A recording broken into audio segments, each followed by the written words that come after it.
who's the next hope of the party? If they don't have Graham Plattner, who's the Democratic Socialist with all these kids, who's the Senate leader? James Tallarico is too gay and atheist to do it. So who do you go for? The Muslim from Michigan. So on the one hand, you have Abdul El-Sayed, who is the biggest and I think most important Senate candidate in the country. Yes, even more important than Graham Plattner in Maine. On the other, you have Haley Stevens, the establishment member of Congress, very well-funded candidate who is trying to stop him on. I love this so much. I do. That the very well-funded from former CNN host before they gave him the old boot, because he wasn't pulling any ratings, or he was also a serious legal liability. Chris Cillizza, who's now an independent Substacker guy. That's right. Michigan is the place to win. Interesting. So who are they going to? If Plattner is finished, who's the next guy? Who are we going with? The progressive socialist Democrat and open Islamist, El-Sayed. He's going to win the Dearborn votes. August 4th. I just think this is a critically important primary to watch over this next month, because Abdul El-Sayed's not going to walk away from his liberal positions. Stevens is going to paint him as too much of a risk, that he's, he hangs out with Hassan Piker and he believes in Medicare for all. And believe it or not, among a lot of Michigan voters, for example, among a lot of the union base, not the union leadership, because the UAW, just like with Kamala Harris, have already thrown in their towel behind the socialist progressive El-Sayed. It's like, oh, he's friends with Hassan Piker. And Chris says this as though that's a nothing burger. The man who said America deserved 9/11 and wants to violently overthrow the country, who openly called for the murder of Rick Scott from Florida, who by the way, I should point out here, just for transparency's sake, that even Hassan Piker at this point, even old Hassan Piker himself, has now come forward and said that Graham Plattner is now too rapey, problematic, disturbing, etc. for him. And I think that we actually have that clip ready to go. Do it? Yeah, we do. Incident to Politico. In 3 interviews over the past 2 weeks, Politico also spoke with a man Rascott dated and confided in the years after the alleged incident, and reviewed documents including emails between Rascott and her therapist and messages between Rascott and acquaintance, that is Curtins. Okay. Mossad paid her as? No. That is the trifecta. Okay. I love this so much. I do. So when even the far left socialist streamer, Marxist communist streamer Hassan Piker has to say, no, it's not Mossad. It's not the Jews. It's the fact that he's a terrible person. I love that. I find that great.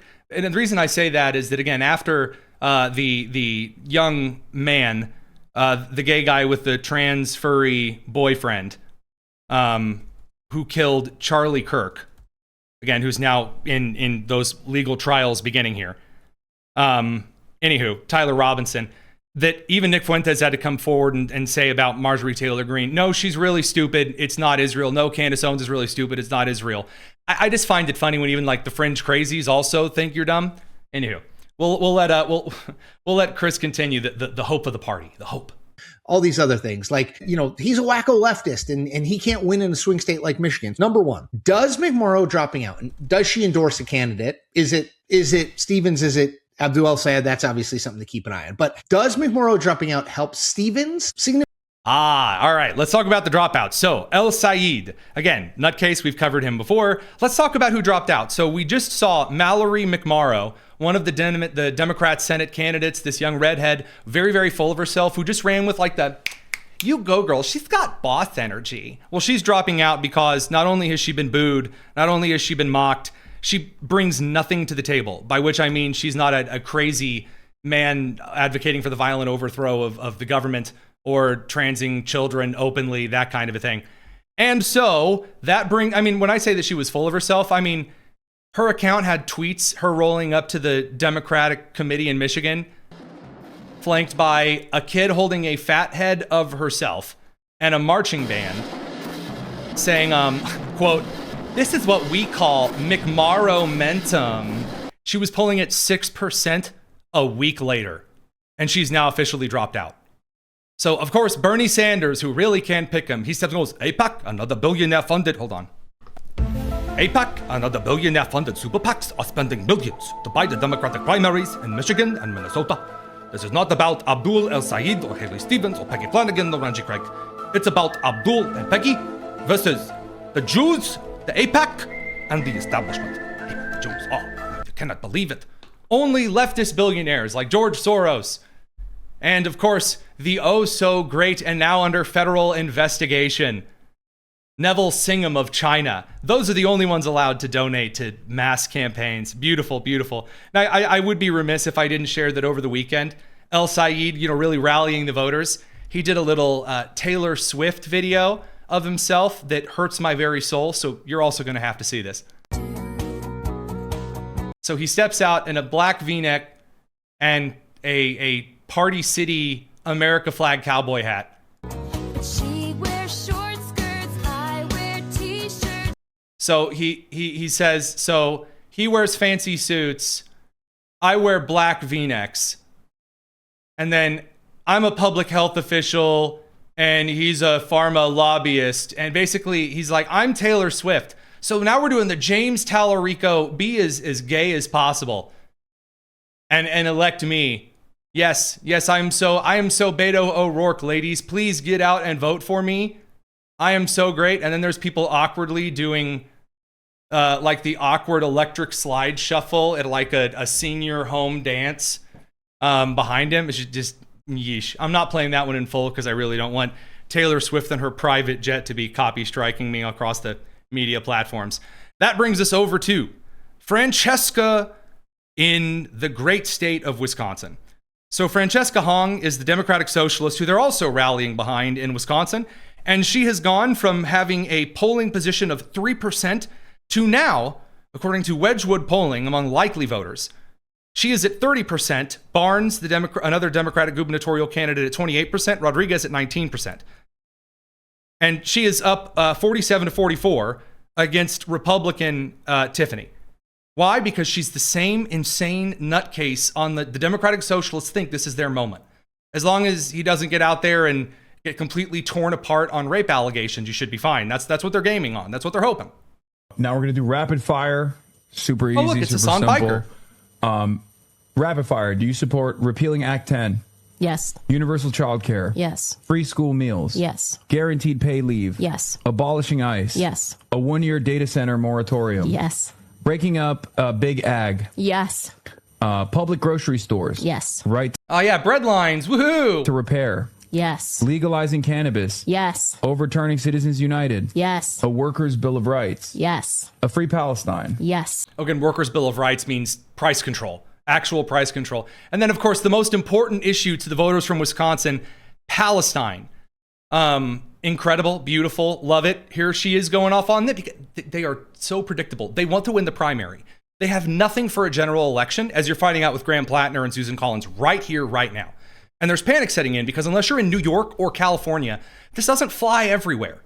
The polling shows that too. But anywho, here again, all in on thinking, well, if we don't go all in on the Islamists in Palestine, oh no, it's all about Israel, then we just don't have a party. The people deserve leaders who lead with moral courage and moral clarity. And the litmus test is to say explicitly that what is happening in Gaza is a genocide. I authored the right to boycott law, which is a bill that is a clean repeal of the state's current anti-BDS legislation. So there are a lot of the Democratic Socialists of America. And again, I have another clip that I'll play kind of after this that shows you the leadership of that party and what it is they're very, very clearly and openly advocating for.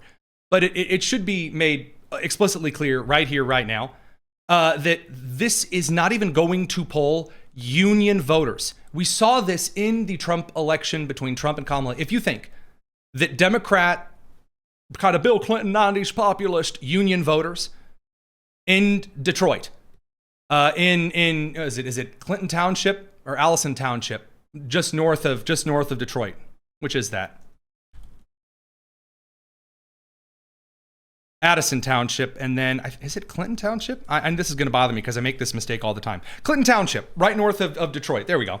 So that right after The Kamala Harris team went all in on the LGBTQ plus 2IA stuff. The actual Ford assembly plant workers at Clinton Township told me on the picket line they would rather support Trump. If you really think that the union workers in Milwaukee and in Detroit are going to step up for this, Allison on the WIBC board, you might want to have your hand over the dump button. I did not get a chance to vet this clip for naughty words. Anyway, Democratic Socialists of America leader right here. And, we have a unique responsibility to act from the heart of empire, the belly of the beast. The most important thing that we can do is take that empire down from within. The most important thing, we got to take down the American empire. We got to violently overthrow the country. Our role ultimately is to facilitate our own empire's failure in ways that we can. It's not about you. It's not about the worker. None of these people, all of these are rich little socialists whose mommies and daddies made lots of money. And then these eternal students. Again, there are candidates who won in New York who have taken 7-8 years to get a doctoral program, like in sociology or foreign studies, and haven't even taken a job. Graham Plattner works a fake oyster farm. Zoran Mamdani was just a little rapper, shirtless in an apron, living off of mommy and daddy. Bernie Sanders never worked a job in his life. And a lot of these people saying they've never put in a day's wages. I was debating, because that's my job during the day, a individual today that used to be Alexandria Ocasio-Cortez, former comms person. And he now is an NGO leader. And he's like, I'm from Western Tennessee, and I'm really in touch with the worker. He just so happens to work with a bunch of people who have never done a day's work in their entire life. And neither is he. We'll let all the fat, angry lesbian activists and whatnot talk about how much they hate the United States. We'll get one more clip here for this.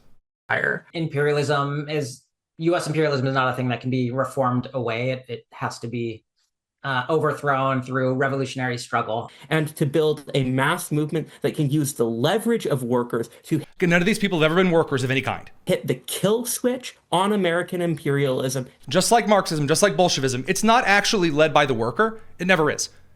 It isn't. It is led by all of these rich elites who then when you finish, they will sit around and do cushy job. Like, I'm going to do poetry and lesbian thought giving in the sand. And of course, you and I know that's completely ridiculous. Now, again, she's gaining in the polls. And as Emma Vigeland, one of the big campaigners for Democratic Socialists of American candidates, told Politico, quote, "It's a DSA summer. We can't stop racking up wins. We're seeing the culmination of 10 years of democratic socialism becoming more mainstream. The problem is, according to the general polling, it is deeply unpopular. It is deeply unpopular, obviously on the right, because a lot of these candidates, in fact, the vast majority will just outright say that they believe in Marxian ideals like seizing the means of production. That's that workers' Bill of Rights, very openly. To say, oh, it's your right to seize the means of production and outlaw any kind of capital gains or investment in the country. Like, outlaw completely. They're outraged over the Trump accounts being put into play today. Why? Because they're furious at the idea that an entire generation will be made millionaires. Why? Because of the investing and growth in the stock market instead of the steady drip feed and the total failure of Social Security. And Franklin Delano Roosevelt's hellhole abomination that completely ruined any thoughts towards a program that actually might work as a social safety net.